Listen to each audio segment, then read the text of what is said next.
सतयुग, त्रेता, द्वापर और कलयुग, इन चार युग में सबसे श्रेष्ठ युग कौन सा है, जिसमें कम प्रयास में अधिक से अधिक लाभ मिल सके, यानी मिनिमम इन्वेस्टमेंट और मैक्सिमम प्रॉफिट किस युग में मिल सकता है।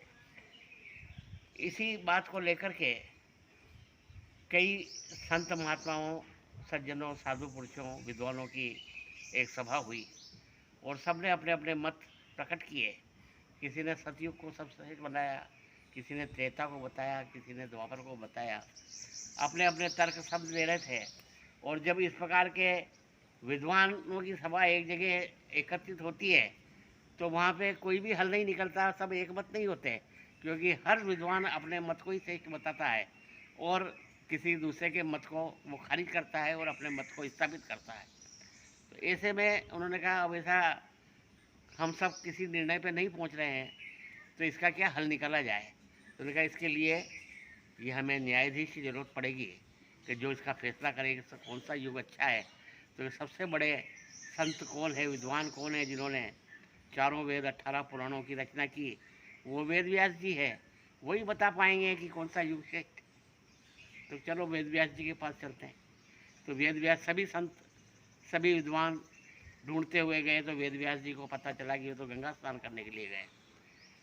गंगा में डुबकी वेद व्यास जी लगा रहे थे। सब संत साधु दर तीर पे खड़े हुए थे, तट पे खड़े हुए थे, प्रतीक्षा कर रहे थे कि व्यास जी बाहर निकलें।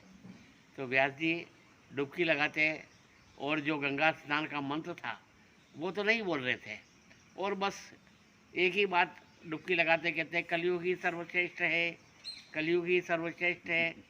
फिर डुबकी लगाई, फिर निकले कि शूद्र ही सच्चा संत है, शूद्र ही सच्चा साधु है। और फिर तीसरी डुबकी लगाई, उसने कहा स्त्री ही युग में धन्य है, स्त्री ही जग में धन्य है। इस प्रकार के मंत्र बोल रहे थे। वो स्नान करके बाहर निकले, अपनी कुटिया में गए और अपना जो नित्य नियम से पूजन विधि संपन्न की और बाहर आए। सबसे कहा, हाथ जोड़ करके, आप सभी विद्वान लोग क्यों इकट्ठे हुए। तो उन्होंने कहा हम एक समस्या का हल पूछने के लिए आए हैं कि कौन सा युग चारों युग में श्रेष्ठ है। तब वेद व्यास जी ने कहा कि सतयुग में जो हम ब्रह्मचर्य, तपस्या, पूजन, हवन, यज्ञ आदि जो कर्म करते हैं, 10 वर्ष में करने से जो फल मिलता है उसका फल वैसा का वैसा त्रेता में 1 वर्ष में मिल जाता है और द्वापर में 1 महीने में ही मिल जाता है, परंतु कलयुग में मात्र 1 दिन में ही मिल जाता है। इसलिए कम प्रयास में सबसे ज़्यादा लाभ अगर कोई युग में है तो वो कलयुग के अंदर ही है। और सबसे बड़ी बात यह है कि उन्होंने कहा कि मैं ही नहीं कह रहा, सभी जगह यह बात स्थापित हुई है कि कलयुग केवल नाम आधारा, सुमिरी सुमिरी नर उतरे ही पारा। जो तपस्या करने से फल सतयुग में मिलता, त्रेता में यज्ञ करने से मिलता है और द्वापर में पूजन से करने से मिलता है, वह कलयुग में सिर्फ भगवान का नाम लेने से ही फल मिल जाता है। इसलिए कलयुग ही सर्वश्रेष्ठ है। कलयुग समयुग आन नहीं, जो नर कर विश्वास, सुमेरी राम पद पंकज भवतर बिनई प्रयास। तो उन्होंने कहा कि प्रभु यह तो सब हो गई बात, पर हमें कोई समस्या में आपने और डाल दिया। आप कह रहे थे कि कलयुग ही श्रेष्ठ है, तो उन्होंने कहा हाँ ये तो बता दिया मैंने। तो फिर ये दूसरी बात कह रहे थे कि शूद्र ही सच्चा साधु है, ये क्या है। तो उन्होंने कहा कि ब्राह्मण जनेऊ धारण करे और सभी प्रकार के अनुशासन में रहे, तब जा कर के उसे फल प्राप्त होता है। पर शूद्र जनेऊ धारण नहीं करता है, परंतु कर्तव्य निष्ठा के साथ में सेवा करे। तो जिस प्रकार से रैदास को और अजामिल को और इस प्रकार के जो शूद्र हुए, धन्ना जाट आदि, इन सबको जो सिद्धि प्राप्त हुई, मोक्ष प्राप्त हुआ, वो कलयुग में हुआ है और ये सतयुग द्वापर त्रेता में नहीं हो पाता था।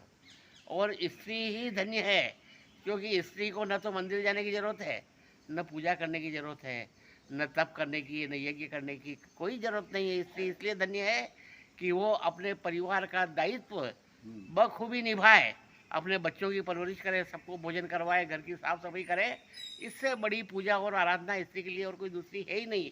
इसलिए स्त्री सबसे धन्य है कि उसे वो सब फल प्राप्त हो जाते हैं, जो यज्ञ से मिलते हैं, जप से मिलते हैं, तप से मिलते हैं, पूजा से मिलते हैं, ध्यान से मिलते हैं, योग से मिलते हैं, स्त्री को घर का काम करने से ही वो सब फल प्राप्त होता है। इसलिए स्त्री ही धन्य है। तब सब लोगों ने व्यास जी को प्रणाम किया और अपने अपने गंतव्य में गए। यह वृत्तांत विष्णु पुराण के दूसरे अध्याय में आया है, जो आपको आज हमने सुनाया।